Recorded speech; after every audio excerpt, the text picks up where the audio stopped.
Welcome to Six of One and Bill of the Other, where we are going to talk about the Star Wars show Ahsoka. So, we're going to talk about the Disney series Ahsoka.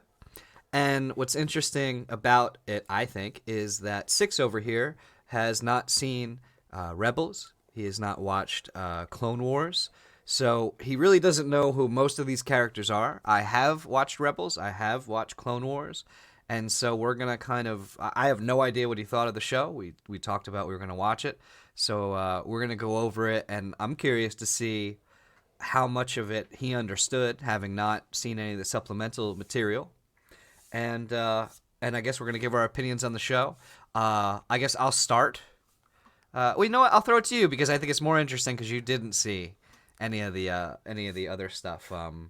Just for a brief, before I throw it to you, so the Clone Wars was a cartoon that took place between Episode 2 of the prequels and Episode 3.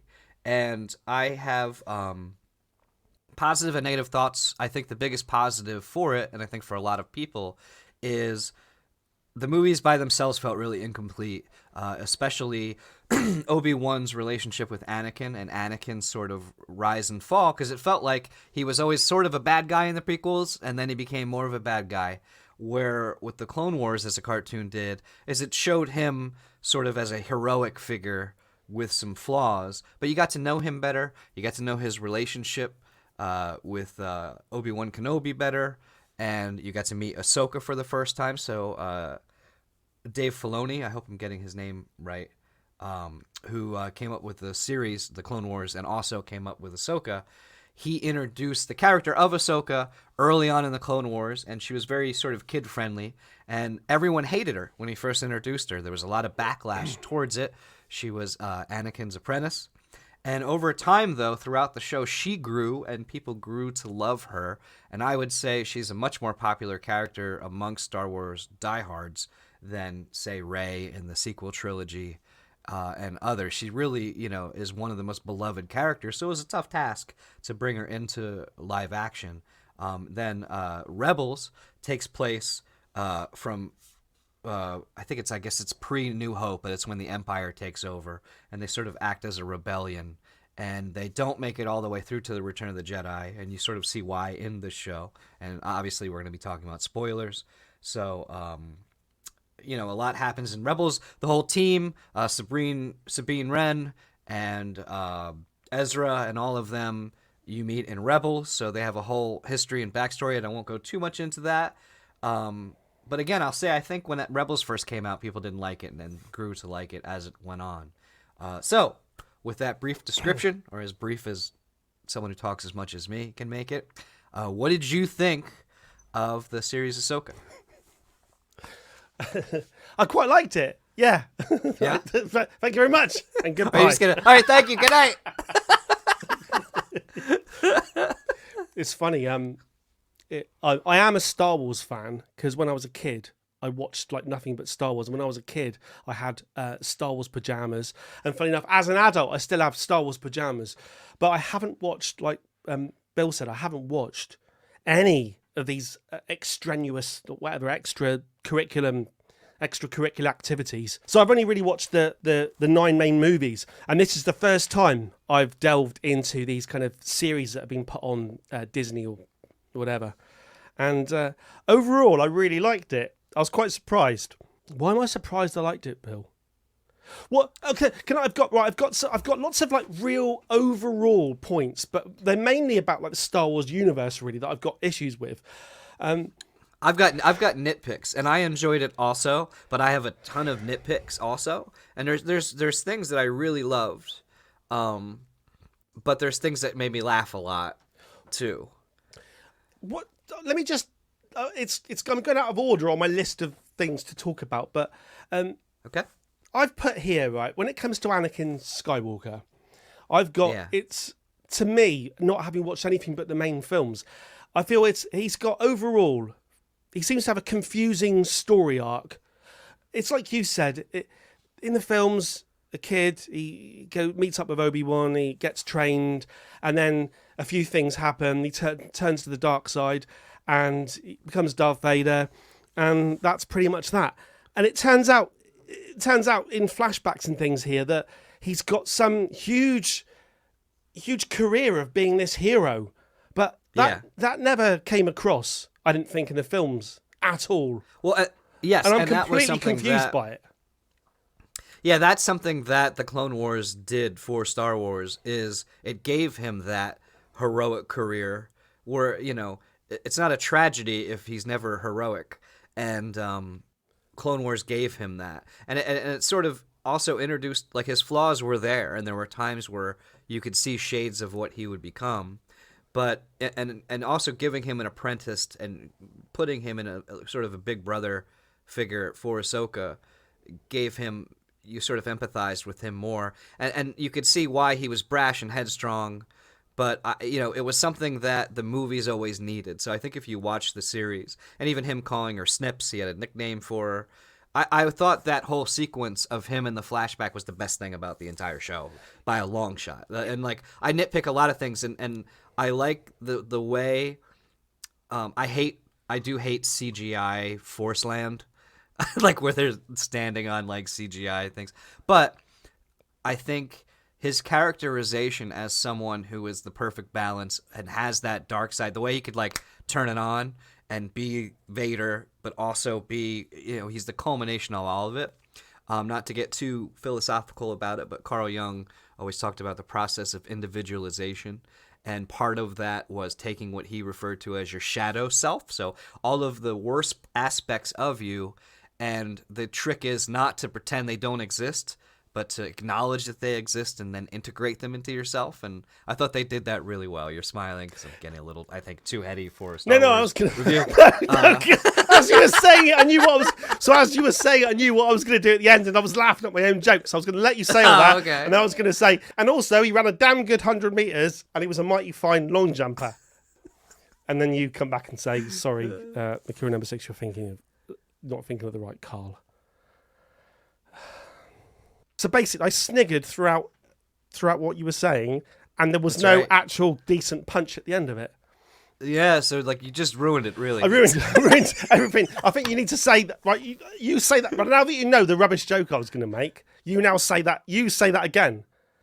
But don't feel bad. I don't think anyone watching was going, oh, good, tell us more about Carl Jung. It's like, he's So brilliant. it's all right. He nipped it in the bud with a rubbish Carl Lewis. It all joke. works out in the end. It all works out in the end. But so just to finish, so I think he did that wonderfully. I thought I liked Anakin coming back, and I think that was, and something I get to later. I think my number one nitpick with the Clone Wars and with Star Wars in general is bringing back people from the dead. So you don't know this, but they brought Darth Maul back. You remember the guy they chopped in half and he fell down, like stories and stories and stories. Yeah. Guess what? He survived. And Boba Fett's alive again. Well, when we're talking about Palpatine people, came when we're back. talking about people who survived by falling down great big shafts and exploding at the bottom. Yeah. I think they like to do that, don't they, in Star Wars now? That's the Star Wars universe. But you can't die. You can't die. When death doesn't mean anything, nothing means anything. Was that Carl Lewis? And actually, that was I was thinking Cormac McCarthy. Well, Cormac McCarthy said that any great story that doesn't involve death isn't a great story. Like, he is not interested in it. That's good. Because I think that's the number one, challenge or the number one thing. But I think, this is later in the show when they bring up the zombies, which were in the Clone Wars. I kind of shook my head because the number one problem with Star Wars is death has no meaning. They bring them back, so they're like, you know what we need? Zombies. It just, I was a little. I liked the Anakin stuff. I agree that. Got 2 points there. What time span is all this supposed to have happened in? For Anakin I Skywalker. believe, and it could. He seems so young when he becomes Darth Vader in the films, and yet he's supposed to have this prolific kind of career as an officer and fighting these wars and becoming a great big hero. But that does not come across in the canon in the straight films. Somebody he who's just like, falls. He has a silly, bad acting performance with Padme, whatever she's called, and then he becomes Darth Vader. So when did all this happen? Somebody who like, contributes to Wikipedia is going to kill me, but I think it's 2 to 3 years. I hope I'm not wrong. I think the whole Clone Wars takes place over 2 to 3 years, so I think he'd be like 19 or 20 or something when he turns into Darth Vader. So he did all this as a teenager. Do you buy all that? Well, I saved the Galactic Republic in my teens. He doesn't look like a teenager in the flashbacks. That's because he's my age now, and they're trying to they've de-aged him. Yeah. They did that. They did the Better Call Saul thing, the Breaking Bad Better Call Saul thing, where they didn't. They just sort of. Okay, then here's one for you. I think with my bald head, I could play a great Perry Mason as a young lad. Yeah, possibly. You know? More like Kojak, I reckon. But well, that's what I was thinking. Kojak. I'm mixing up my old man. Full head of hair. Right. I'm like, I look like Matlock. I just get me a white suit. Get the lollipop. And I'm going to say, right? Yeah. Is it Hayden Christensen? That is his name. And I think he did a wonderful job. So you've basically answered the question I'm about to ask. Is he redeeming? Is this the only one that he appears in? All these series? No. He is also in the Ewan McGregor show where he plays Vader. And then and he plays in flashbacks as Anakin. And that I think looked a little bit because they de-aged him, but he had like the Padawan braid. And it would be like putting my face on a 14-year-old. You'd just be like, it's not just. Remember, it's like Robert De Niro. It's like Robert De Niro in the movie he made where they de-aged him and he's kicking that guy. But he just has an old do you know what? The Scorsese one on Netflix and the what's it called? It's the Irishman. It's about Hoffa. The Irishman. And it's about 5 hours long, and Robert De Niro and like Al Pacino, or whatever, are de-aged, and you're like, you say, I haven't watched it, but it sounds like you've seen it, and they walk like this. Still walking like an old man. I love Scorsese, and I love all of his films, and there is. I feel like I'm Luke Skywalker. There is good in him. There is good in the film, but there's a lot of de-aging. It just didn't quite work, unfortunately. And I'm excited for the Flower Moon movie that's coming out. Oh, everyone's raving about that. Well, what I like is that you pronounce his name correctly. Scorsese. Yeah. Scorsese. And I pronounced it incorrectly. South Jersey, Scorsese. where I lived and grew up, a lot of my friends are Italian. Yeah, you pronounced it correctly, and the whole world pronounces it Scorsese, but that's incorrect. So, my question is, in these extracurricular activities that Hayden Christensen's been going around doing, has he redeemed himself? Because he got nothing but flack from the actual films, including from me. And I think I think it's one of the really nice stories to come out of this is he took so much flack. In fact, I think the kid who played, I say the kid, he's a man now, who played young Anakin in episode 1, I believe developed schizophrenia and had a lot of mental, but I think, not that caused the schizophrenia, but faced so much backlash, I think he quit acting.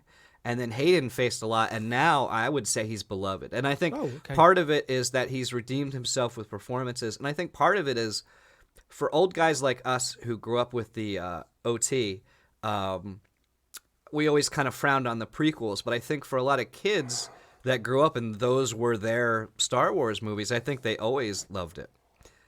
I was laughing with you before we recorded. He's like, we're doing a Star Wars podcast. He's like, I'll wear my Star Wars shirt, and I go, Polo's good. Right? I never get this right. But But I think what's on your pants? Are you gonna fart? I don't understand what's happening here. But I think. Redemption. So, yes, I think redemption for Hayden Christensen. I would say he's beloved now by the Star Wars community. Okay, that's good, and rightfully so. Rightfully so. I think he's great with the lightsaber choreography, and I think he had a tough job because he had his performance in the movies, and then he had a whole cartoon series of a different person playing him, and I think he integrated them both really well. Can I make some general points? It sounds like a member of their army. You've got General Prawn. When I first started watching wait, can I just rant on that real quick? Why is everyone in the Star Wars universe a general?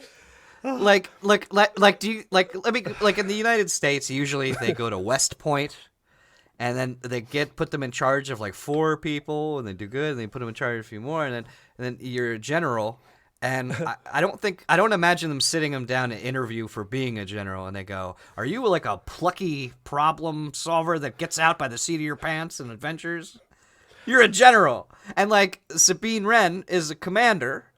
And what a commander, I looked it up, and it's like one who gives orders and you have to follow them. And the first thing she does is just say, I'm not doing that, when they want her to go to the parade, right? So they tell her at the beginning, right?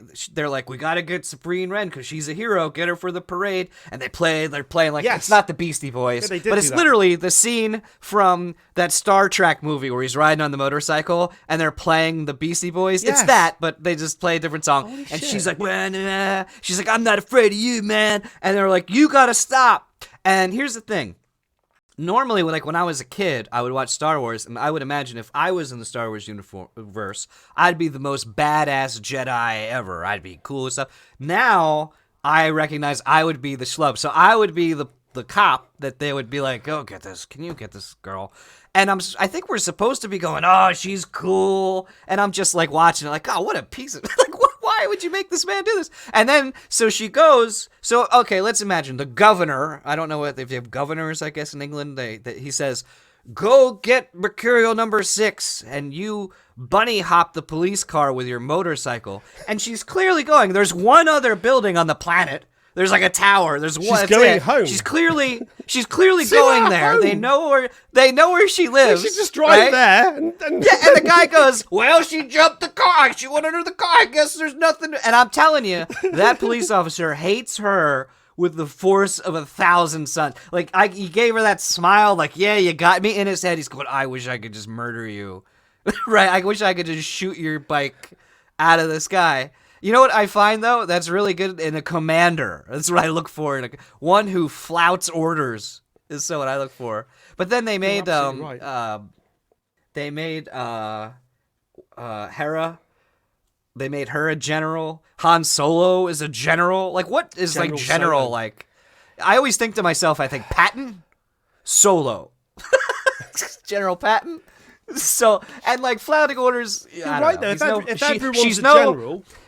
She's no, I'll say for the British folks, she's no Horatio Nelson, in my opinion, where she can go, I don't see the surrender. That's thing. funny, I'll isn't just it? By the time I'd watched the 8 episodes, I'd forgotten about that kind of opening-ish scene with where is Sabine? Where is she? You know, and then that was that bit was ridiculous because you're right. She just went home, I think. So They did could've her just drove there character and- no favors.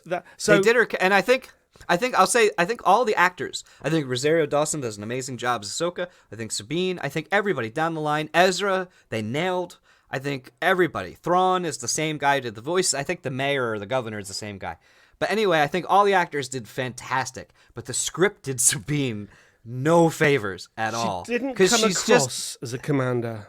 At any point Well, yes. during the rest of the Well, 8 and not just episodes. commander. She literally hundreds of thousands of people are gonna die because of her decision, and she did it multiple times. She's like, I have to do this in my room. I can't do this in the ship. And then they stole the thing. But we'll get into that. I guess a little later. I just want to go across some generalities, and that is that there is an element of that that's going to run through my things. But I'm coming from this from a place of I really liked it. I really liked it. The fact that I don't think anything actually happened at all, really, that's a separate issue. Right, so let's start. Well, let me to your point. You said nothing happened, and I would say that they introduced Thrawn into the world. I think that was the point of the show, and they got the other universe. But here's my point to what you said. Nothing happened. So the beginning of the series, right? We're on a ship. This strange ship says, we're Jedi, we want to come aboard. The guy goes, another great commander. He goes, I just want to have some fun here, folks. Let's just bring the ship on. We should go out and, let's just let them on. And we'll look. And then, as I said to you before, is there anything more pathetic in the whole world than the Republic uniforms? Like, say what do we want about the Empire, but they were sharply dressed. They were intimidating, cool looking. Yeah. The Rebels, like, it's Halloween here soon. I really felt like you open the door and there's a bunch of little kids standing out there and you're like, okay, they don't fit the uniforms. Like, I feel like I could take out that ship. Anyway, so they show up and they slaughter everyone on the ship and they mirror episode 1, right? And then what happens at the very last scene of the series? A strange ship shows up outside. They don't know who it is. What do? Come on board. They've learned nothing. There's no. It happens sorry, again and again through all the Star Yeah. Wars franchise, doesn't it? From the very beginning. Yeah. You bring on board your intergalactic starship, you bring on board some little ship, and all hell breaks loose. I have issues with the Star Wars universe use of the opening crawl at the beginning of every Star Wars film, right? So I understand it. So George Lucas, Steven Spielberg, whatever, at the very beginning, they were trying to ape that kind of Flash Gordon type thing of the 30s and 40s serials where you'd have what happened last week scrolling on the screen, and it kind of made sense. And you want to pretend that you're starting in the middle of the saga, so you say episode 4 and you give... But I just think they should drop this because it annoys me a little bit. You should just tell the story. If you need an opening crawl, I think you have issues with your script. What do you think? The other shows haven't done that as much. Ahsoka was one of the few. But here's what I think it is. You break up with your girlfriend breaks up with you, right? And you're really into your girlfriend. Your girlfriend was awesome. You're like, oh man. And so you get a new girlfriend, and the new girlfriend kind of like goes, he's still talking about the old girl. So hey, maybe does this dress look like what she would wear? Does this? Yeah, remember she used to make you this? Oh, maybe I'll make it this way. So I think it's a little bit of that. I think we are pining for the classic Star Wars. So the more trappings they can do, and I'll say Dave Filoni, who made it, is a huge fan of Star Wars. So I saw it as an homage. I kind of liked it, to be honest with you. I didn't have any. I mean, I think it did highlight. The music was good in places. It was better than Obi-Wan. But if it's not John Williams, it's going to be... It just seems generic to me. And I thought there were moments where I was like, the music's cool. But when I see the opening crawl without John Williams or other parts of the show, I feel like, don't you have access to that library? I guess they would have to pay him to put them in more... Because there's moments where I was like, oh, if they played something from the original... Even not just the OT, the prequels or the anything. There were moments if they had... where it just where I was hinted. like, Oh, this would really... Like, it's going to play the Imperial theme. But it didn't, because I suppose it can't, because there should be no Imperial theme. Well, he was a part of he was part of the Imperial fleet, Right. Okay. So it's like a battle here, right? So I didn't like it. You crawl. Liked it, right? I am pro crawl. Now let's get on to an issue that I had where this is just my idiocy, right? So I'm watching these episodes because you've made me watch them, right? And I'm watching it, and in each episode, it says the cast. It comes up, flashes up, and every episode it flashes up with David Tennant, right? Who's Doctor Who over here, right? Flashes up David Tennant. I know David Tennant. Very famous man here. So I'm saying across the room, I'm watching this Ahsoka program, and it's all about finding General Prawn, who I was assuming was going to be like Admiral Akbar, but like a big prawn. It turns out he's called Thrawn, right? So that's you messaged me that. Yeah, that's my problem. I thought you were kidding. I was like, yeah, that's my problem. Yeah. It's not General Prawn. So I said, who General Prawn's going to be? It's obvious. They're doing that thing where they have to put David Tennant's name up every time, but he's never in it. So I know who he's going to be. When they finally find him, it's going to be David Tennant. It turns out I had to, at the end, when I watched the whole thing and David Tennant never appeared, I thought, that's weird. And I had to Google it. It turns out that David Tennant just voiced the robot.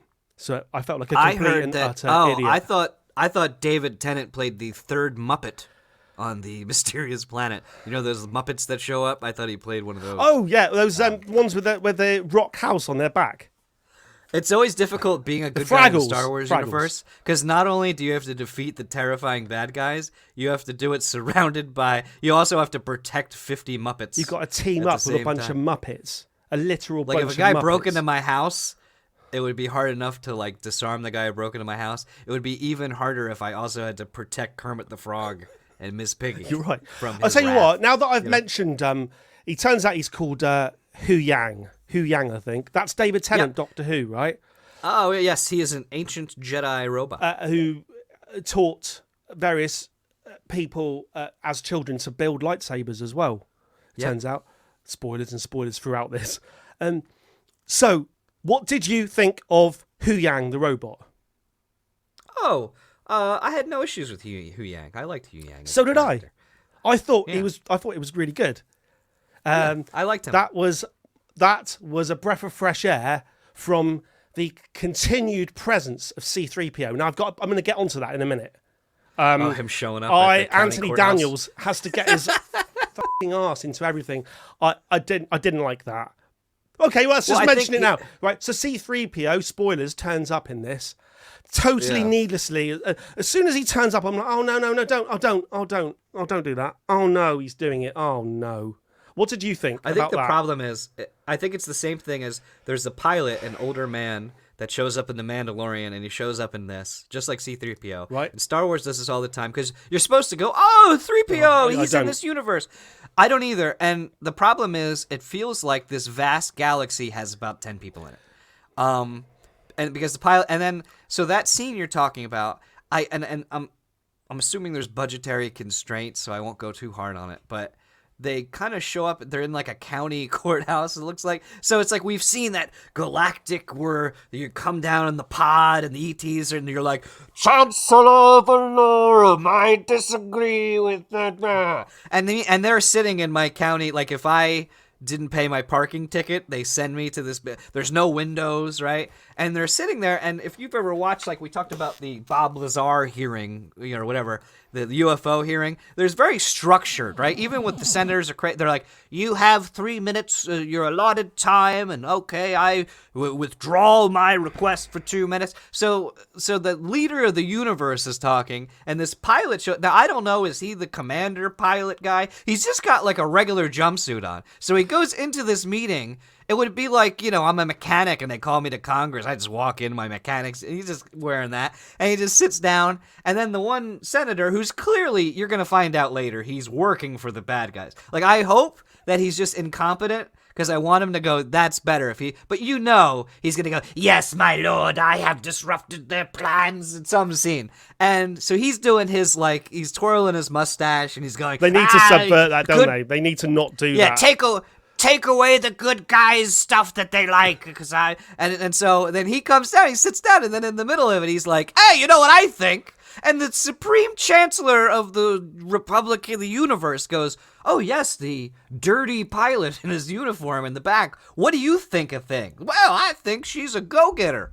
And I don't think we should, I'd like to cut her for jib. Oh, thanks for sharing. And then the robot comes in. She's like, 3. And I know he saved the universe, but it's like, if Neil Armstrong just walked into the like Palestine Israeli hearings, I don't think they're gonna go, oh, Neil, what's up? What do you have to say about this? I don't know. Yeah, it was strange. That whole scene reminded me of like Independence Day type stuff, where you've got like, was it Randy Quaid or whatever? I can't remember his name now. Where you got like the character pilot who has to, and everyone,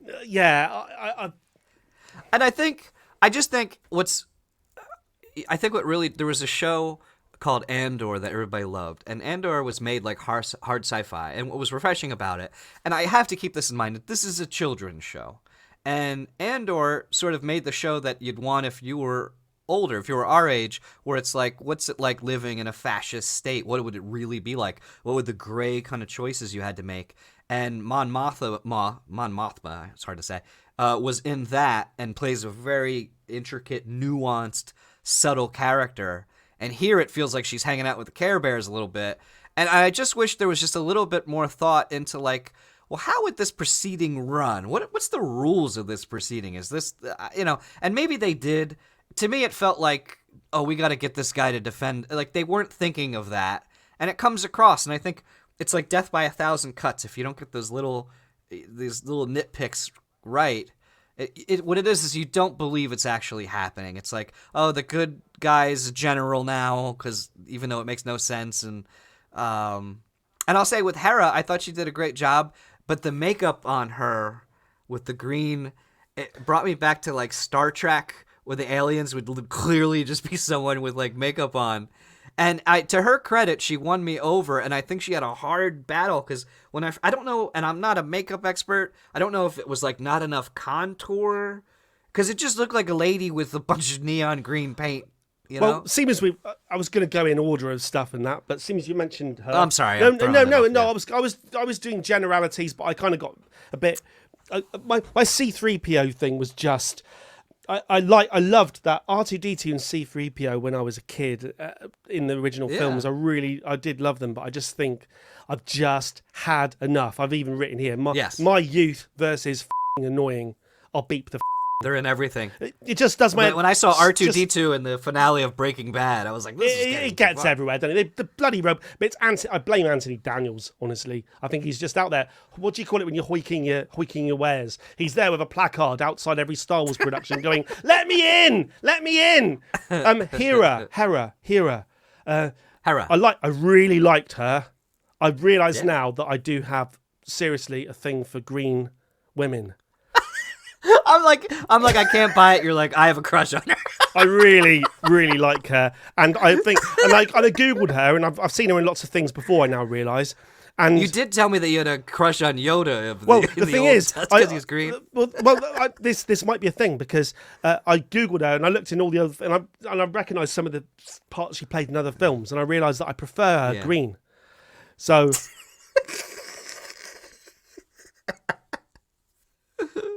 I've still got lots of general, really, really wide general points. But Yeah, go for it. Can we just focus in on one thing here, which I was going to get to later, but because we're talking about it now. You got Hera, you got Sabine, you got Ahsoka. This seems... Right, I was shouting across the room. Every main character is a woman. It seems like a... I don't... You know what's crazy? A feminist. I don't want to sound like a woke. Or I don't want. What could be the criticism? Because I liked it, right? So I liked it. I liked that every main character's a woman. But I don't want to sound like. What's the negative? I don't want to. I sound like I'm like Mr. Woke because like I didn't even realize that you said it. Yeah. To me, it's and I think to that's me, it's perfect. Here's why I liked it. It's a woke feminist version. Here's of why Star I liked Wars. it. Well, here's why I liked it because at no point did any of the female characters go, I can do this just as good as a man can. And then they play, I'm just a girl in the world. And she's like, they didn't do that. And they just said she's a character, and she's an interesting character, and she's capable, and we're just following her. And I like that. They're all women. Like, so the I will say baddie's a woman, the one, the Mon Mothma's a woman, I don't know if this is Ahsoka, women. I don't know if this is what is it, what are your male chauvinist or whatever of me. The one thing I did have that's probably bad as far as an opinion, I liked her better with the long hair. Before she had the makeover. You know how they had the scene where she was coming out of the dressing thing? Yes. And the robot would be like, no. And she'd go back. Yeah. And then she wore something else, and the robot and Ahsoka were like, yeah! And she did the whole makeover thing. Oh, another thing, I always hate that when they do that in shows. She has a haircut that probably costs like $500 in Beverly Hills. She did it herself. And they get the knife. She just goes, yeah. And then the next scene, it's like just perfect. It's a perfect, like, almost like as a you can Japanese tell, manga cut. As you can tell, I know a lot about the price of getting your hair done. But I believe that it would take more effort. I believe that to get that cut, like if you went to a stylist, I don't think she'd pull out a Bowie knife. To give you that cut, just my opinion. That's true. That's true. I thought the longer hair look. I thought the longer hair looked cool though.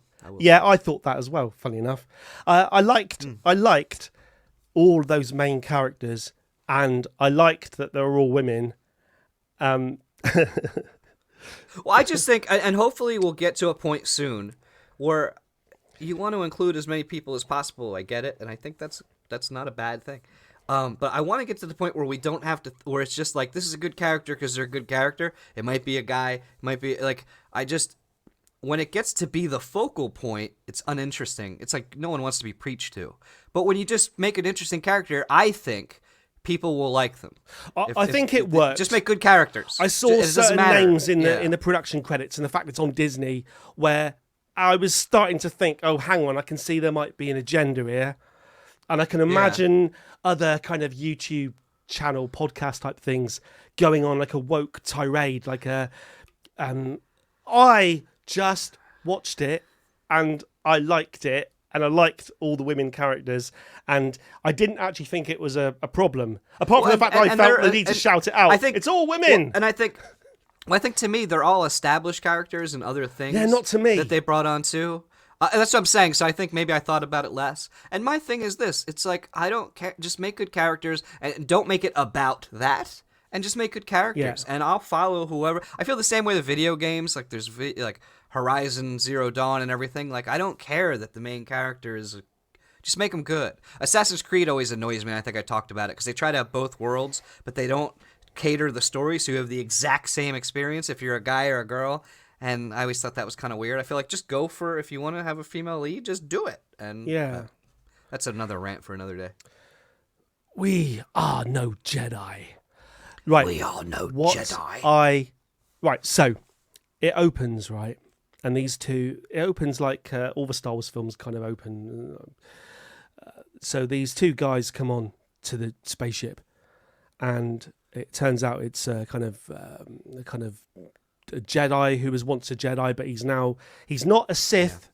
It's hard to get my head round. He's just a Jedi who's gone a bit bad. They call them a gray Jedi. A gray Jedi, a rogue Jedi, a dark Jedi, a gray Jedi.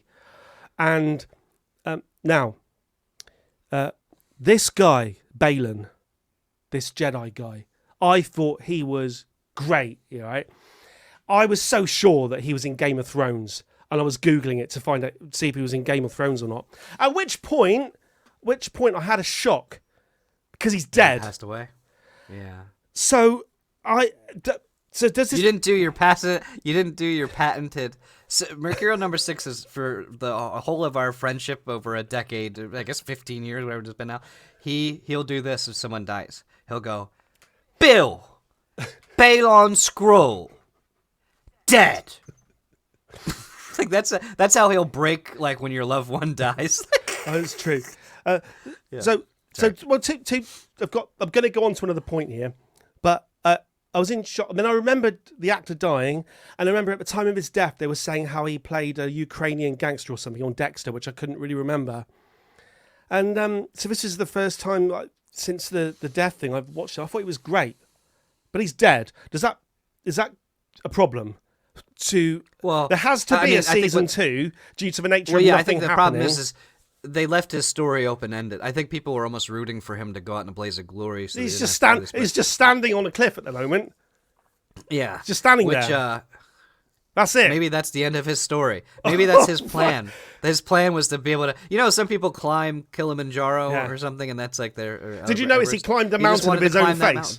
He looked just like him. I'm a little worried because they're hinting at a subplot that I thought was terrible in the Clone Wars, where I forget. Well, there's an old guy and a girl and a boy. I say girl and boy because they act like they're like 14, and they're supposed to be like the old guy has the balance of the Force, and the son is all evil, and the girl is all good.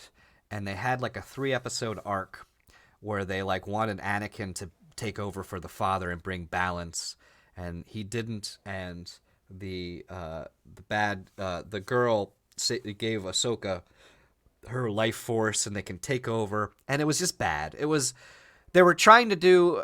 Star Wars is built on archetypes. Joseph Campbell here with 1,000 Faces, all this stuff, and so they were trying to like build on that, I think. But I don't think it's interesting when the characters are archetypes themselves. And so the boy and the girl acted like a 14-year-old, like, ha, we will be evil. And then the girl, no, we'll be good. And it just, I'm hoping that maybe he did so well with handling Anakin that I hope that the live action story of that is better. The cartoon version, when I watched it, I honestly went, I hope this is like a little 3-episode thing and we just, it's canon, but they forget about it. Because I just thought it wasn't good. And I think that's where that's when he's standing there on the mountain. He's looking at the statue of the father and the son, and then I think the girl that died just kind of crumbled out. So they're leading that'll be part of the story. And you recognize those statues, did you? I did, and that's from because you wouldn't have. They're from the Clone Wars and the cartoon, and I like the Force mysterious. I think there's a level of mystery, and I think that's good. I think leaving it to your imagination is usually better. than an explanation that they could give you. But sorry, I digress. But yeah, I think they're gonna have to recast him. I hope they don't do the weird, like make him computer generated guy, like they did with Luke. I hope they just cast somebody different. But it's a shame because he embodied that role really well. I think he's pretty much universally praised for it. He was great. And so it's a shame that he kind of got his moment to shine. Yeah, he was great. And then unfortunately it passed away. Here's one for you, right? So this is probably my biggest criticism of this particular program, which I really liked, right? He's in it, and he's great, but he was playing it like he was in Game of Thrones, right? And then when each episode ends, it ends with like a map thing, with the things flying around, giving you an impression of the universe and where everything's located. Yeah. To a soundtrack that sounds just like Game of Thrones. So it has the opening credits of Game of Thrones at the end of every episode, and the main man, the only man who acts in this whole program, looks just like someone out of Game of Thrones. To me, someone has said, let's try and do Game of Thrones. I don't. Maybe a little bit with him and the map, but I think it reminded me so every different. time. I thought the rest of it was so different. I will say a rant I have is every damn Star Wars movie and show, all they do is hide maps. That's all they do in Star Wars. Don't get me started. They're like, I'm making an intricate Sudoku puzzle that'll tell people how to find my door key, and I'm gonna bury it in a treehouse. Okay, same as you said that. Can we get? I've got two main general but massive rants. Okay, it's about this program, but it's also about all of Star Wars in general, right? So I've put here map, and I've written a box around the word map. Places where massive structures exist with people just standing about, right? This is Star Wars all over, right? So there won't just be, if there's something important, it won't just be a little thing where, like a button to press. There'll be a whole structure that must have taken 1,000 people 100 years to build. And on top of the structure, playing off the druids. And on top of the structure, they don't know when someone's going to turn up because they're just people dotted around the universe. But when you get to this place, there's people there, and they're standing there as if they're waiting for you, right? And you can only assume they've been standing there for their whole lives. When they're a baby, the mother and the father. Okay, son, what you got? What do I do? What do I do, Dad, with my life? You've got to stand over there, yeah. And then when someone, you've got to stand over there and wait for this spaceship to turn up, right? But if it doesn't, by the time you die, make sure you have a son and tell them that, and then get them. Remember this, son. Remember this, and then get them to stand there. Right? And that must go on for generation after generation after generation. And then when the spaceship does turn up, they don't look surprised. Like, so that for generations they've been waiting there. Like, you've waited your whole life. I've been here for 40 years. And now, oh my God! They told me, they prophesized it would come. No. All right, well, a couple things. And then the structure breaks into pieces when it's all over. Just crumbles into the dust. Right. In their defense, do you mean the all of it in every? Do you mean the first one where they blow up and they're taking the apple of Eden from Assassin's Creed? But I think the Witches of Dathomir, which are the three ladies. Yeah, I have a rant about them, and so my ridiculous. rant about them that kind of goes along with just standing there is it clearly to me was lifted from the Bene Gesserit from Dune. Benny Hill, and the Benny Hill. Ass hanging out. No, it was the Bene Gesserit. So the Bene Gesserit, if you want, watch a series, watch a scene where Atreides goes in to have the box scene where he puts his hand in the box from the new Dune movie, and you'll notice they have the same voice. Do this, and the difference is in Dune, the Bene Gesserit are like politically manipulating things behind the scenes. They're changing the bloodlines of the entire empire secretly. And in this, yes, they're with Thrawn, but you get the sense that when Thrawn's not around, they're like in Westworld, like they just go somewhere and they just shut down. Like what are they doing on a Saturday morning? Like, we've helped out Thrawn, nothing's going on. Are they like, are they just passing that ball back and forth? Like, it makes and then no they have sense. Well, and then they have Goosebumps magic. So Goosebumps was a show in the 90s where everything's neon green. and they like 3D printed that sword for him. And I know I'm supposed to be going, ooh, but I was like, oh, because why can't they just 3D print anything? Well, anyway, so every time I saw them, it just was like the GoBot version of the Bene Gesserit to me. And like you said, I don't get a sense of, I don't know. There's no sense Obviously, of they have a life outside of being it. real when people are standing in these places that, why does it exist? Like the thing with the map. Let me ask you a question. Did anyone sit on a chair for the whole, besides in the ship, the whole series? I don't think, like that other planet. No. I don't think there's a chair on that planet. No. Like I don't think they thought. I'm not going to move off the map thing for a minute, right? Because it makes me realize this really annoys me. Places where massive structures exist with people standing about. This happened in, was it the last film? Was it The Rise of Skywalker or whatever? Yeah, remember he killed the guys and he took that little thing. And then the weird thing, they line it up with the Death Star. The Death Star just blew up like 20, 30 years ago. It makes no sense.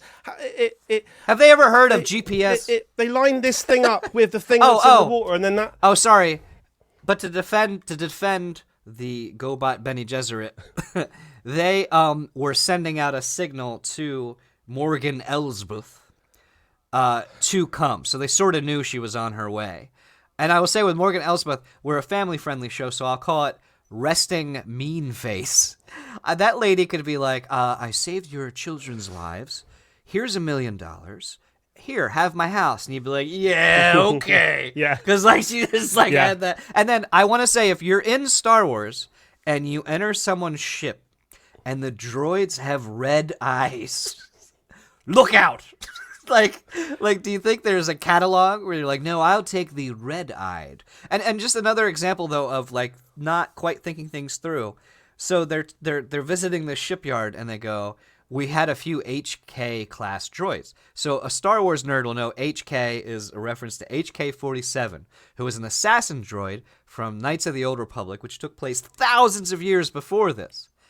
So they're referencing that because people would go, oh, I know HK. But the problem is, do you think if you came to Earth 2,000 years from now, they'd go, Mac OS 500? Like it's Leopard now. No, it'd be something completely different. Knowing references which don't make sense in the world, but they're and that's the thing. fan it's like bait.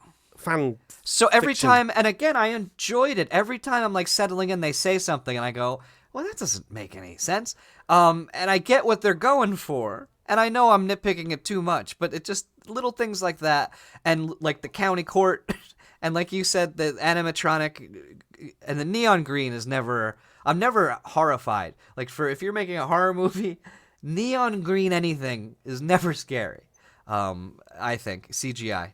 But yeah, so there were little things like that kind of took me out of it at times. I watched a film called Horror Express. Yeah, Horror Express yesterday from 1972, I think.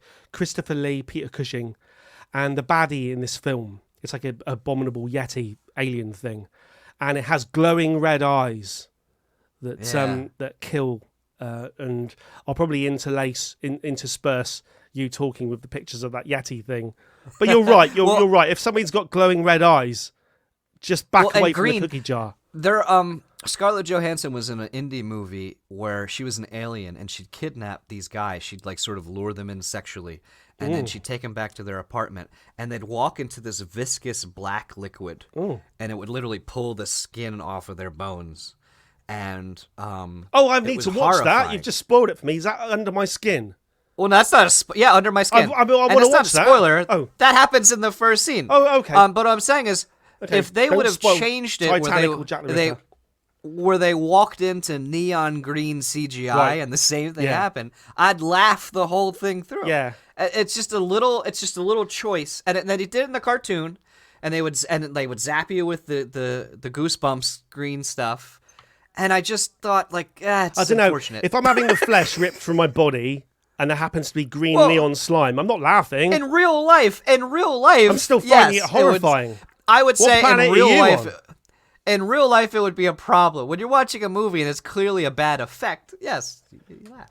We need to eliminate all maps from future Wait, episodes why are of we Star bringing a Wars. knife into this? Please put the knife down. You're making me a little nervous here. The map thing, and it is the worst example is the one where they line up the edges against the wreck of the Death Star, which then leads them to something else. Oh, that movie was terrible, so bad. terrible. But this was similar in that you had to go to this place that was a structure that had been constructed. The Druids. They went to Stonehenge. Basically, They went to Stonehenge. Very strange. Right, here's my biggest problem with the whole of Star Wars, right? I put here galaxies, right? The vastness of space and the universe in general is always underplayed, right? And I've called it Star Trek-itis, right? So, you know that someone's escaped to the planet, right? Let's call it Earth, right? So Bill has escaped to the planet Earth. And we You'll go never there. catch me. We where is he in the universe? Where is he? Oh, we've located him, sir. He's on the planet over there, right? Okay. Which planet is it? There's the third one in, the third one out from the star. We believe it's called Planet Earth, right? Brilliant. So we fly to Planet Earth. We've got it now on the screen, right? We know Bill's there somewhere, right? Right. Just beam me down, right? You beam me down, and then Bill's there, and then Yeah, the and there's no one else on the vastness, planet. the vastness of planets. Because they underplay it so much, and because you just travel to a planet where there seems to be one city and one house every single time. Because of that, you don't get a sense of the scale of destruction that's talked about. Even in the first film, they blow up Alderaan, right, or whatever. And apparently millions of souls scream at the same time because they've killed an entire planet. You never get any sense of scale in Star Wars or Star Trek. No. They will go to... Right, so, and it's worse in this. Holy shit, is it worse in this? Bill, do you know how big a galaxy is? The Milky Way. I can try to think of it. I can try to fathom it. Right, think It's about very, very big. Think about how difficult it is just to like walk to the local supermarket or something, right? And then put that onto a grander scale. I've got to go and visit you today, so you're across the Atlantic, right? And you put it on a grander scale and a grander scale and a grander scale. And even if we just had to get across our galaxy to a different planet, and then you put it onto a grander scale and a grander scale. In this one, they need to go to a different galaxy. Yes, they're going to Andromeda.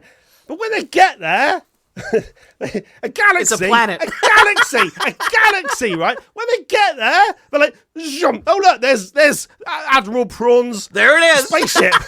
What, you got to be kidding me? That was terrible. Star Trek-itis. See, the mistake terrible. you made. Terrible. The mistake you made is if you come visit me, you just gotta jump down the gullet of a giant whale. It'll take you right to my house. Right. So I quite liked.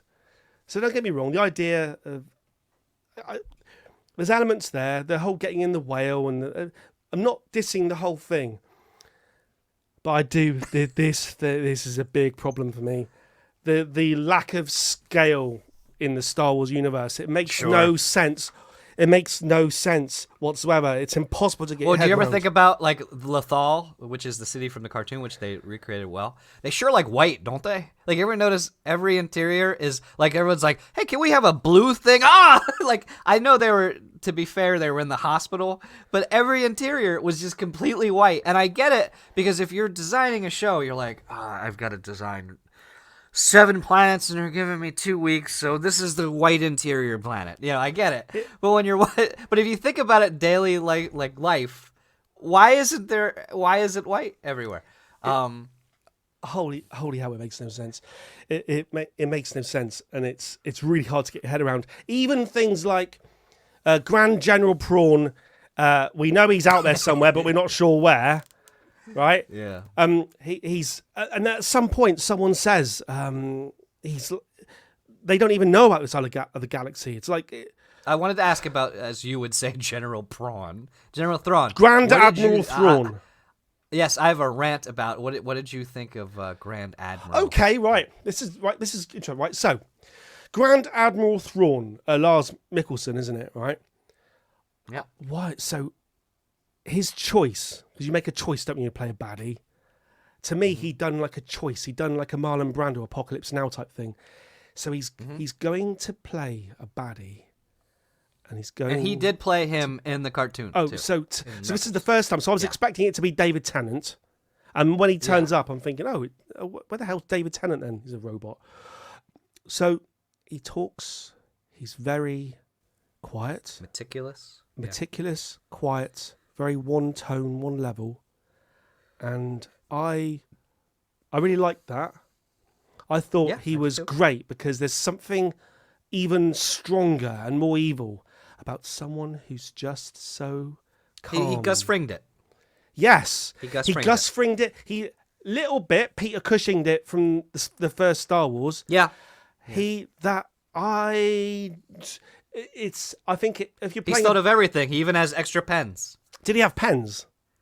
No, they're not pens. There was a big argument because everyone's like, why does he have pens in his uniform? And they're like, no, actually, it's like some kind of maybe he wants to write. Extractor for... There's some... It makes no sense, but there is some explanation for what they actually are. But it looks like he just has extra pens because he's always prepared. Extra pens? Does he have a pen? Sorry. Well, so I liked him. So my problem with Thrawn is this. He's supposed to be such a badass admiral that we can't let him out of space because he is smarter than everybody. And they introduced him on Rebels. And the problem is, how you should introduce him is he should just be massacring all of these rebels because he's just so much better. But they couldn't do it because it was a kid's show. So he couldn't have them. So what he would do in the kid's show is he would lose at the end of the episode, but he'd go, yes, but now I've learned what they... So it'd be like if I told my wife, like, I'm gonna beat up Mercurial number 6, right? And we get in a fight and you just beat the living whatever out of me, and I've got a bloody... And my wife's like, I thought you said you could kick his ass. Like, what happened? And I'd be like, yes, but I've learned how his left hook is now. And they kept doing that, and he sort of almost won, but the space whale saved it at the end. But unfortunately, and then I was curious, like, you coming into the show, he says he's a great admiral, but he sort of loses at he's like, send 2 ships. And they're like, well, they got blown up. He's like, that's exactly what I wanted to happen. There was a lot of that. And I think I didn't know how you could have... I didn't know his So I tried to think, I was like... history of losing. Like, they just build him up to such an extent, and I don't think even like his defense against them, you should do something where you go, oh, that's really smart. Like, I didn't think of that, and how are they going to get out of that? Where he really didn't do that. And I thought, like, how would I have done it differently? And I thought, what if they got to the planet and there's a whole nother, like, powerful group of people on that planet fighting against him. And as you get to the planet, they've just cornered him. Like, give up. We got you. And he's like, actually. And then something happens and they get utterly wiped out. I think I needed something like that to show... Remember when you were a kid and you watched Darth Vader and he just strangled a random guy and you were horrified and terrified of him? You needed to be terrified of Thrawn. And I didn't think he was bad. I thought he acted well. But the things that he did, and I think it doesn't hurt either or help either that he's going to lose because the sequel trilogy is coming. And I think that I kind of hope the show would stay on this other world so we didn't know what was going to happen. I just thought they needed to really show that he's a genius commander. Like, yes, he got out of there, but he let the one guy on the ship. He didn't know it, Ezra. But he didn't really, I don't know. I thought he didn't come across as some tactical genius to me. I didn't think enough happened for him to show anything. Nothing really happened. You're right. He kind of acted like he knew that anything he sent against them would be destroyed. So just send a couple of TIE fighters. They're going to lose anyway. Yeah. Oh, they've lost. Yeah. Okay. I knew that was going to happen. But here's my real plan. Like, and it felt sort of like he felt like Grand Admiral Gaslight.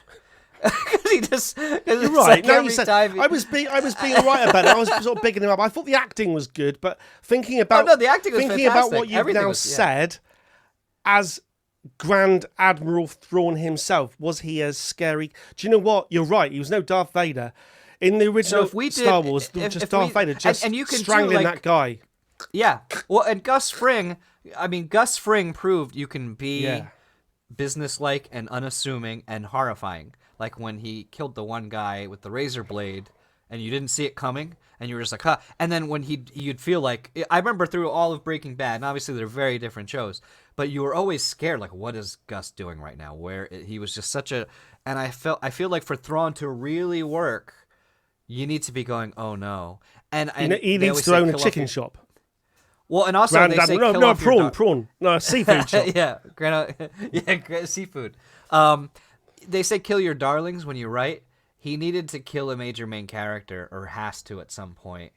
And I know in the Rebels somebody died. I won't get into that too much, but like he needs to do something. I just didn't. I want to be intimidated, frightened, and you want to go, what is this guy gonna do next? And now I just kind of go, he's gonna win a few battles against the Republic, and then they're gonna defeat him, and then Snoke comes or whatever. He might be. So like, I just wish they. He might be built him up a defeated little by. bit He's probably going to be defeated by a hot green woman. his own hubris. No, sorry. Sorry. Okay, what was right. that? You mentioned him then, so I'll go on to it. Another problem I've got with it, and this is my lack of knowledge of not having watched any of this stuff. Ezra Bridger, right? So Yeah. Sabine kind of puts the fate of the whole universe in jeopardy because she wants Yeah. to go and see her old friend. Oh, I want to go and see Ezra, right? Did you laugh? Did you laugh when they first showed him on the hologram and he goes, "I love you like a sister." Now it's Star Wars, so they'll be making out by season 2. Very good. But Very but good. like Very good. but I just felt like there's such an awkward thing. You know, it's like when you see the friend zone guys where there's like a Facebook post. Mercurial number 6 took me out to dinner. He took me out to a show. He bought me this coat. You're the best friend ever. # still single. Like it just felt, I don't know, maybe like. Yeah, right. Sorry. You're right, actually. Well, so I mean, the actor at least is 26, all right? I don't know. Yeah. You know, he seems to be a human guy, this Ezra. So I'm assuming he's around 26. And so I've written here confusing timeline. I don't get it. So Ezra is supposed to be this person that did something. All right, so in Rebels, and Thrawn the whole he's only 26 years old and he's already been in this other galaxy for years. Like, well, here's what happened. What are they all doing in their teenage years? In Rebels, Ezra is a kid. He's the main character of the show, arguably. Right, okay. And he gets a Jedi finds him, and they have adventures with the whole crew. He grows up into a Jedi. They have all these adventures, and then at the penultimate battle with Thrawn, Thrawn's gonna win. He's gonna blow up Lothal. That's what they're celebrating that he didn't do in the beginning of the show. And Ezra uses the space whales to kind of get them all to the other universe with the ship. That's why the ship's all broken down. And then, so I don't know the exact timeline. I would guess like 5 to 10 years, somewhere in there. That's a guess. Like I said, some kid with Wikipedia is going to go, it was technically 4.5, but I think it was like 5 to 10 years, or maybe less, but it wasn't like generations. And yes, well, it's because it's a kid confused. show. So every main character has to be a kid. So when they're old and retired, it means they're actually 24. Right, so and it doesn't make sense. Okay, this is the bit I don't get from because I haven't watched it. So you're saying that? So when I'm confused because he's got this massive past of being this hero and doing all this stuff, but he's only now 26 and he's already been exiled over with the rock back turtle Muppets for years, right? With the Muppets, yeah. But you're saying that all of these things that he did that were heroic were done as a child. Teenager, yeah. Child and teenager. So he's 20. I don't know his exact age. I would guess like 12 on. Right. Like, I didn't get that from it. So as someone, I thought overall, I didn't need to have watched anything else. I kind of got it, or I got it. It was quite simple. Yeah, it seems They're like finding it, a map to go and find the General Thrawn, and to stop him. We're gonna go and no. Oh, blimey, what is it? We've got to stop the people that are trying to find Thrawn. We've got to stop them getting to him to find him, to bring him back. We've got to stop that happening. But the heroes of the story, so this is Sabine as well now. Now, bearing in mind, I've got no knowledge of this, right? So she seemed to me like a Boba Fett type person. Okay, so that's a little confusing. So, no. So Boba Fett... Here, this is confusing. I'm going to explain it, and it's confusing, but I'm going to explain it. Boba Fett and Jango Fett's dad, who you saw in episode 2, are bounty hunters. They're not Mandalorians. They just got the armor. I from thought someone Boba else. Fett was a Mandalorian. I thought I've never seen the Mandalorian, but I'm assuming it was about a Boba Fett type character. Yeah. No. Oh. No. So Why she got Boba there's this Fett's race of helmet people- then? Well, listen. There's a race of people called the Mandalorians, and they wear that armor. So she is a Mandalorian, and that's why she has the armor. So she was in and her- the series of Mandalorian then? No. She's a Mandalorian in Rebels. The Mandalorian is a whole other character that's not in any of this. The series, and The Mandalorian's ta- up to what, 3 seasons, is it? Yeah. But she's not in it. No. But Ahsoka, who we haven't yet got to, and I've got a reason for that, because she is the most boring thing in it. Are you serious? Yeah. I liked Ahsoka. No. See, I thought So I thought Ahsoka what was she in The did- Mandalorian. All right, go. For briefly, yes, she cameoed a few times. Right. Tell me what you think of Ahsoka, the character. The character, I thought Rosario Dawson kicked ass, and I think she was a little bit more plucky, for lack of a better term, in the cartoon series. But she's older now, and what I liked about Rosario Dawson's performance is this idea that you're connected with the Force, and they did it well, I think, in the older movies. This like peace about it. Like I totally bought that she had this Zen quality to all of her actions and movements true. that I could see where you think is boring. But I believe you're selling the disbelief, or you're trying to suspend disbelief, and I think she did a really good job at doing that. Like I felt like I bought it whenever, and even her addressing Anakin, which is hard because just like Anakin was mimicking sort of a cartoon character in a certain way, she's mimicking a character that's only existed as a cartoon, and when she then. So she's acting with Anakin, and I don't know their ages. I wonder if she's actually older than Hayden Christensen. So she had to then meet this guy that's actually younger than her and act like it's this father figure. And I bought it completely, And I don't know. I have to look that up, but I thought that might be the case, and because I think she's in her 40s, and the I actress bought it or the completely. character? Yeah, Both. the actress. Well, and I don't know. Yes, I assume the character would also be around 44. because she was a. Yeah, so She's 44. So I thought she did wonderfully. I really liked Hayden it. Christensen, And I like, sorry, I'm 42. So she's 44 Yeah. and Anakin's 42. So I was right. Yeah. So yeah, I thought she did fantastic. I and, liked her. What do you call this? That's you doing something with your hand. That a thing- fray? that thing A on her fray? head.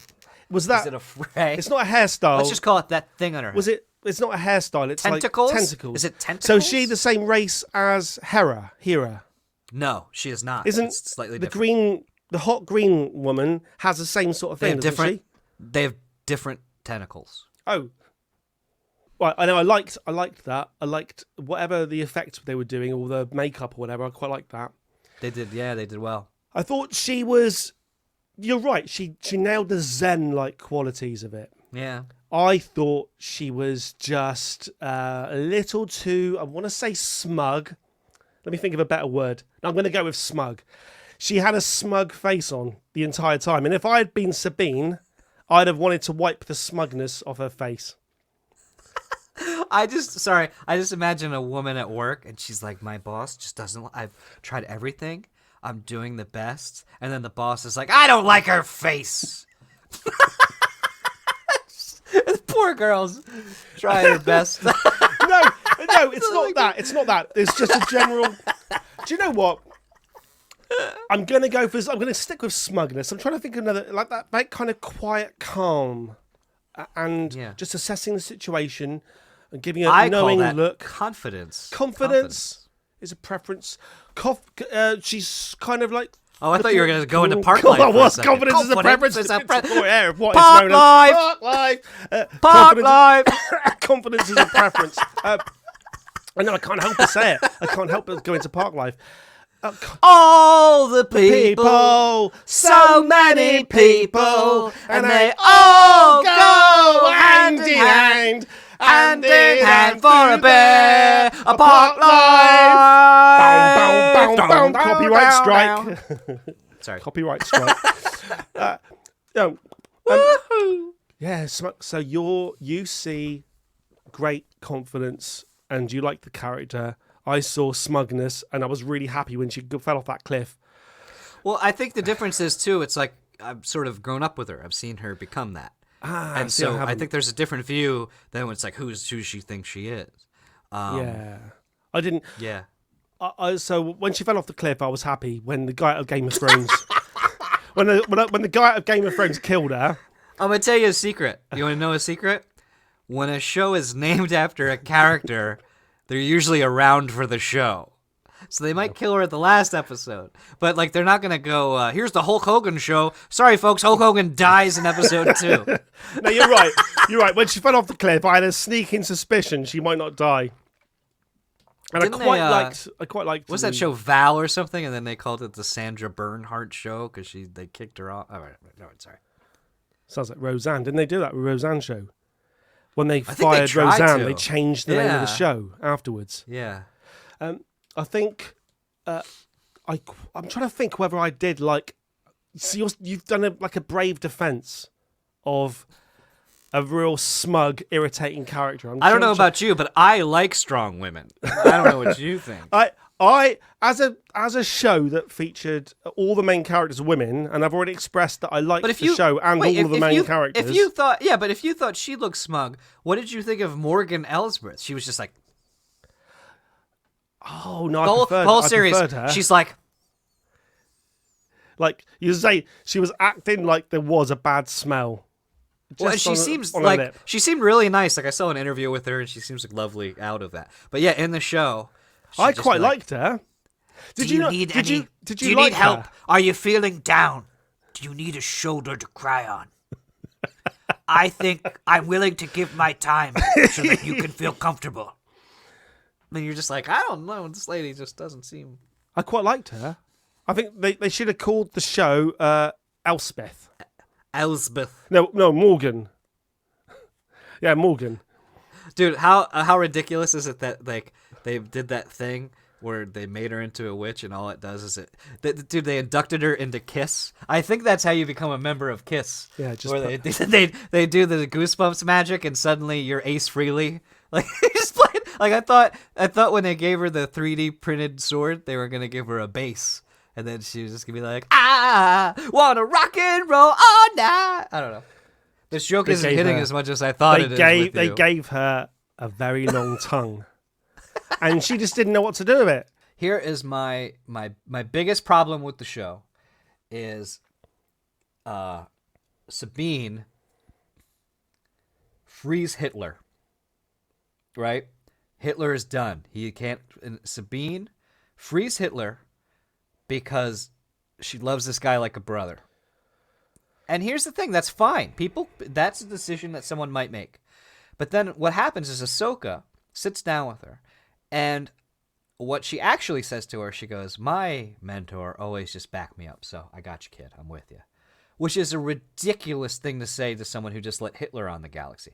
What I think they were going for, and what I think would have worked, would have been if she said something to the effect of, look, with what you did, you need to recognize that hundreds of thousands of people might die and might be enslaved, and that's going to be a heavy load for you to carry.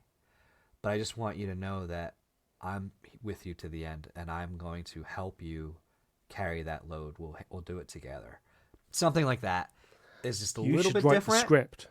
But but like I mean, the weight of and it's a choice, and you can say, and I think detractors would say, well, Sabine lost her family because there was a siege of Mandalore, and like her family was killed. She doesn't have anybody left, and so it justifies her choice. Fine, she made the choice. I get it. But in the script, she's just like, yeah, I did it. So, and then they don't even like address it with Ezra, because that's an interesting thing to say to him. Like, by the way, I saved you at the cost of everything you fought for to get here. Because he literally took him there to save the planet Lothal at the time, but really it was the world at large from this guy. And she undid that to save him. And I think and maybe that's a season 2 thing. They're separated by planets. I just thought, like, it's different than Luke going, I'm going to save my friends even though you say I'm not ready. That's a different thing than I'm letting Hitler out, or Napoleon, or whoever tactical. He's supposed to be a tactical genius. You know that many people are going to die, and you look at life under the Empire. Many people were enslaved. They're living in a fascist world, and I think Andor shows it's like it's an awful, awful thing she did for even if it was someone she loved, it was a selfish reason. Now, would I do that to save one of my kids? Probably, but in good storytelling, characters have flaws. But the weight of what that means. And it's weird because they dealt with it with Anakin. Like, Anakin did all these terrible stuff. And he said, and Ahsoka had to deal with being his apprentice and, like, worrying that she carried that legacy. And they dealt with it in a very mature and nuanced and balanced way. So a surprise that her very apprentice does something that could kill millions of people. And she goes, I'm with you. And I felt like it needed... And then, and that whole scene was weird, too, because he's leaving, right? We got to get him. And they're hanging out. He's making his lightsaber. They're sitting on the Muppet ship. Yeah. Just kind of lounging about, having convos. So there was pacing issues. But I think if you broke down the whole show to me, I think the fatal flaw of the show was they needed to address... I'm fine with what she did. And what I said earlier was I think they did a disservice to her because I think the actress did a fantastic job. Yeah, I liked her. They did a disservice to her because she's very unlikable. And I don't dislike her because I get a sense that they kind of meant to be a little bit more nuanced with it and just didn't pull it off. But if you just look at what her character did, just was extremely selfish, risked the lives of all these people, and never really apologized. She sort of apologized, but not to the level that if you let Ebola out in the universe, if you let cancer out in the universe, they didn't really handle that. I think what it is, again, it's the inability of Star Wars to get across the vastness of the universe and the fact that there was a moment in this show where she has the map ball thing in her hand with a gun. Yeah. If she presses the trigger, they can never go and rescue Thrawn, and that's the end of everything. Everyone's safe. He's not coming back.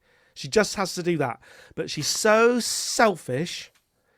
Just because she wants to see her old friend, she allows, like you say, probably... in the future now, hundreds of thousands of people to die or be enslaved or whatever. Not to mention, her master says, don't do it. Don't take that to the ship. Before even that. Oh, she says, she did that in the first place, yeah.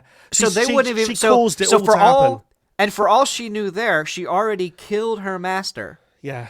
And her friend, just because she needed to get artsy with it. And again, that's a conversation. If Ahsoka says, no, you can't take it, and she goes, look, if you want me to solve this, you can come along, just wait outside. You can put guards out there. I think I can solve it. I think Ahsoka would have gone, all right, let's figure something out. But instead, it's like cool rebel. And again, I don't know if she's a teenager, early 20s. It happens. I did stupid shit when I was a kid. I get it. But like you said, and my main problem with a lot of these shows, is they don't deal. So a consequence of your actions sometimes, a consequence of your actions sometimes is death. Darth Maul died. Boba Fett died because it was a consequence of their actions, and that's part of life. And dealing with the aftermath of that is interesting. And when you take that away, and guess what? They're not really dead. And like little things like, remember she went to stop him, like her one job, sacrifice your life for Morgan Elsbeth with your 3D printed sword. What does she do? She confronts Ahsoka and leaves the door open behind her. They just run through an open door. And I know there's other troops there, but if I'm trying to keep you from my house and I run out to face you, I'm not going to leave the door open and just stand there while the other two guys run behind me. And I don't know. There's a lot of little... And so the overall story I'm fine with, but I just feel like there needs to be a little more thought about consequences and just like how would this really... I don't know. I'm not a statistician, but what do you think is the percentage chance that Baylan Skull is true to his word and doesn't just shoot you in the face the second you give it to him? She's an idiot. I mean, because like you just said, the truth of it is, you know what's going to happen in any of these films. You hand it over and they immediately kill you. Yeah, and that's that. You've got to press the trigger. There was no Oh, there was no choice that you have to press the trigger. I sort of get it with I think Balon might actually change his color to say he's not a Jedi, but I always find it funny that it's like, no, I'm a bad guy now, so I need to change my lightsaber color. Like, there's no, if I was a bad guy, if I was a dark Sith in Jedi, I'd keep my lightsaber blue, and no one would be like, no, look, it's blue. Oh, sorry, buddy. Whoa, I almost got in a sword fight with you. I thought you were a bad guy. You're right. You have a blue lightsaber. You're right. You're right. You go onto onto a ship, right? And your intention is to cause some chaos there. So what you do is you dress in a dark cloak thing, like an emperor, like the emperor, or like Darth Maul, right? And like you say, you have a red lightsaber. And when they say, "You're not a Sith by any chance, are you?" You go, "No." It's like, what? I mean, you're right. To be honest, right? I liked this show. I liked the actresses in it. I enjoyed it. I thought the overall art direction and stuff was great. I loved the way the titles came up and they receded. They got smaller rather than did that enlarging thing. They got smaller each time. Just little touches on the titles and the art direction and the special effects. Everything about it, I thought it was really good. And yet, the result of this podcast talking about it is that I now realise that it's not anywhere near as good as I thought. And actually, some of the issues we've brought up have Here's the problem. Ruined it. Here's for the me. problem. It's One ruined problem is I am an a-hole. Well, and I can't help it. I watch shows and I'm not trying to rip it apart. I go, wait, why is this? And like, because I ask questions like, what is the Witches of Dathomir do when they're not being the Witches of Dath? Like, do they watch TV? Like, what are they doing? People stand. We're the same. We come up with the same thing. Places where massive structures exist with people standing about for generations. And I think there's so many tropes with this sort of thing that people forget to make it. And I just, you know what it is? It's not that I hate it or that I think it's bad. It's that I really like it and I want it to be great.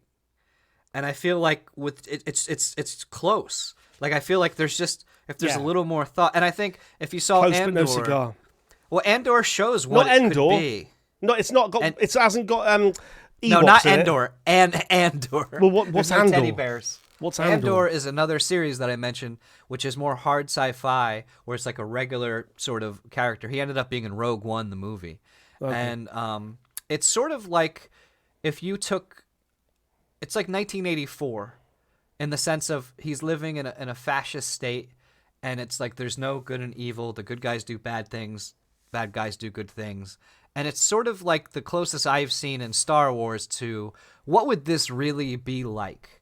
And we all love the swashbuckling lightsaber stuff, and obviously that's it's like Batman's always a little ridiculous. But the more seriously they take the world around it, I feel like it enriches the story. Again, reminding us that this is made for kids. And I guess I feel like if this is made for a 13-year-old, I wish maybe let's go to 18. Not for rated R. I don't need to see people being dismembered and stuff. I just mean just a touch more subtlety, a touch less Saturday morning cartoon. Do the other series get across the scale of the numbers of people involved? In a sense, and planets having more than one structure with one person standing around waiting on it. I would say yes. I would say, and I did watch Rebels. I'm still probably more familiar with Clone Wars. I like Clone Wars better. And I think they did give a good sense because you're constantly, every episode, you're visiting different planets. And yes, it would usually be one thing on a planet, but you're just visiting a lot of people on the ground and seeing what things that are happening in the universe, what effect they're having to people on the ground that aren't the biggest heroes. The problem with the Clone Wars is they would do stuff like they fought Count Dooku every other week. So it took every gravitas away from, and even in the Obi-Wan show, we fought Vader again, and it was a great scene, and yet it takes away from, and then he beat him and left him again, just to see him again in A New Hope. And the problem is they're milking this 30-year period or whatever for everything. And so to make my story, so it's like I've got this slice of pie between this movie, this show, and I want to take everything I can out of this slice of pie because I want to have an enjoyable thing. So let's bring the big bad guy. But the problem is it dissipates the power of the overall story. There's a show coming out called Acolyte that takes place hundreds of years before. I want stuff like that. I want a stuff that's 1,000 years in the future. C-3PO will still be in years it. before. Yeah, and that's the thing. It's like I'm over. He'll be, I watched my first movie. C-3PO's turning up, even if he's not built Return yet. of the Jedi. Return of the Jedi is the first movie I saw as a kid in the theater. So if anybody loves the OT, it's me. And I've been over it since the OT. It's like, yeah, if they wanted to show a little cameo of the Luke and everybody, that'd be great. But you've got a universe and as much time as you want. And I think what's difficult for Disney is if you do that, you got to make a really interesting story without a crutch. And that's difficult to do. It's very difficult. But I think everyone is I think the nostalgia goggles are sort of wearing off. I think in Ahsoka's favor, hopefully, this will do for the sequel trilogy so hopefully if they can retcon through this series and others and make the sequel trilogy not the big giant pile of shit that it is. Because the thing is, the prequels, Balon said something interesting. They said, what do you think of the Jedi? Shin Hati said, what do you think of the Jedi? He goes, I love the idea of them, not what they really were. And I think the prequels, to me, I think the dialogue was terrible and everything, but I love the idea. Like the rise of Palpatine. I love all that. I hate that he turns into a cackling moron. He's like this silver-tongued Sun Tzu Machiavellian guy, and then he's like, ha ha ha! I always wondered, like, what do you think, like, Sidious really thinks is funny? Do you think if I told Emperor Palpatine my squeaky fart story, he'd be like, ha ha ha! Or, like, what is his actual? Because I wanted to go like, yes, the rebels are dying, but I don't see the humor, and I don't understand why this is funny. But I think, in all seriousness, hopefully they can sort of patch up and sort of make some sense. And I do feel the sequel trilogy. I like all the actors in it. I think they all did great, but I think the story is obviously put together in 5 seconds and terrible. The sequel trilogy, what bothers me is if it was just bad movies, I can live with it. But they literally ruined the point of the original trilogy. Yeah, that last film, bringing back the Emperor, ruined ruined the whole through line of Star Wars, Empire Strikes Back, Return of the Jedi, and the idea that it just ruined it all. He's smart enough to rule the galaxy from nothing, not smart enough to turn the juice off when it's melting his own face. I'm just saying. I would think the fella that took over democracy would know to turn the power off when face is melting. Who am I? I thought Ahsoka was better than the final three films. The final 3 films. I agree. Oh, you know what I hate too? When Ahsoka, they do this every time someone has 2 lightsabers. Whenever it's the penultimate fight, they always break one lightsaber. They did it, and every time you just know it's coming. Yeah. I liked it. It was kind of Game of Thrones mixed with Disney. With lightsabers, I'll tell you what. My final thing actually. They did actually make Jedi's, or the art of using the Force and wielding a lightsaber. They made it quite cool again. I quite liked it. It has, between C-3PO and overuse of the lightsaber, Star Wars has become a dull experience. But I quite liked that. I think there's something about hot women wielding lightsabers that's better than Alec Guinness. I was hoping for more old men. Yeah, more old men. More old men. We could use that, cut that and put it on TikTok. More old men. More old men. More old men. Imagine if you just rode up to a village and held a sword up like this. They'd be like, what the hell is he doing? I don't understand. They call the police. There's a lady with a sword. I'm sorry. It's just like, oh. Yeah, if you did that, hold that up. If you stood in my neighborhood and held that over your head, it wouldn't be like, we'll follow you. I'll follow you. You look like We are no Jedi. We have decided to make you a general. And come on. I mean, like, there's actually a phrase there, isn't it? All too many generals spoil the broth. No, there's a phrase. Too many generals. In the Star Wars universe, Every single little pleb becomes a general. And you got some fucking whole sea of generals. And we got anyone who's going to do a fight. Sir, I brought you your pens. I have just made you the next general. You're in charge of the Onderon fleet. I knight you, General. All I did was bring you a cup of tea, sir. No, I knight you. You are now Sir Lancelot. You are now in charge of 100,000 servicemen's lives. Yeah, again, no sense of scale. But you're free. But you're free to just go riding around with your friends without any troops. We won't ask any questions. Hopefully, Ezra's going to be worth the releasing of Hitler. Do you think? I'm trying to only people that grew up in the '90s. I was going to try to make a better than Ezra joke. Do you think? Do you think Luke was better than Ezra? Sorry. Norm had a joke where he goes, number 1 on the charts this week, better than Ezra. Number 2, Ezra.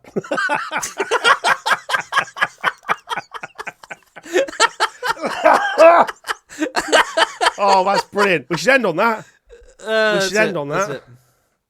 Oh, actually, before we end, I just want to say I very much enjoyed your last podcast.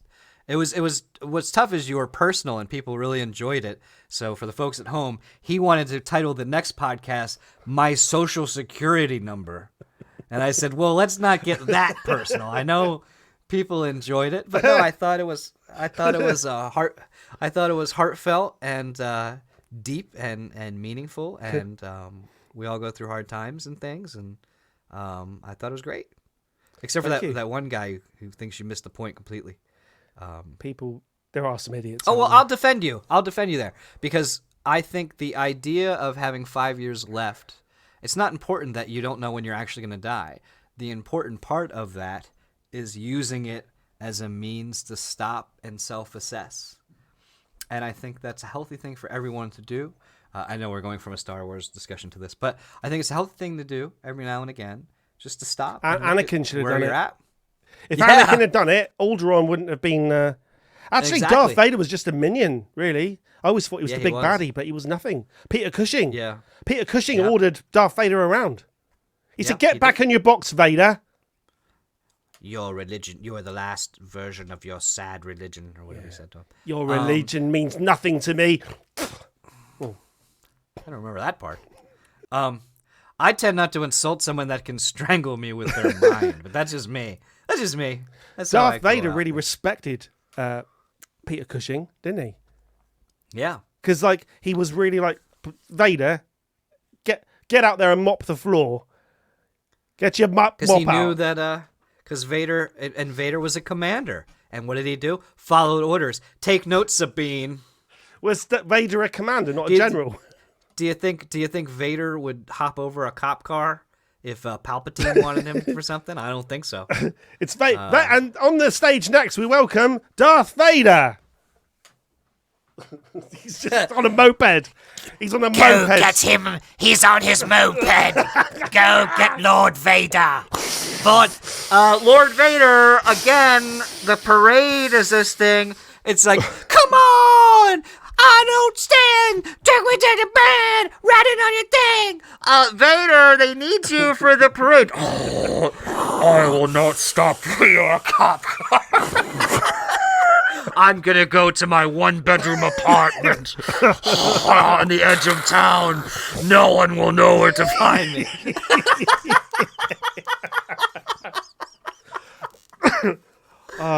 On that I note, cut my hair with a Bowie knife. let's. We'll be back with something else soon. We don't know what we're doing. We don't know what we're going to do. Maybe we'll do more of this. We don't know. We never know what we're going to do. Let us know down below. You won't comment. They comment a lot. I like the They're all commentators. generals. Are you a general? Are you a general? Comment below if you were in the Star Wars universe, what would you be? Not what you want to be, what you think you actually would be. Oh. If you were alive in the Star Wars universe. I think that'd be interesting. I would be a schlub. I'd be a guy. I'd have to go get Sabine. I'm like, oh Jesus again. This lady just will not Look, I know, but they said they want you for the parade. Look, okay, yeah, I know. I have a feeling I'd end up being a bloody Ewok. You know what's weird? As I get older, I bought a hat. It was like a gray hat, and it fit in a way where I literally look like one of those guys that would be like, "Yes, Lord Vader, right away, Lord Vader." Like I look just like, oh man. Right. Okay. You know, it Right. sucks. Well. Right. Until next time. Over and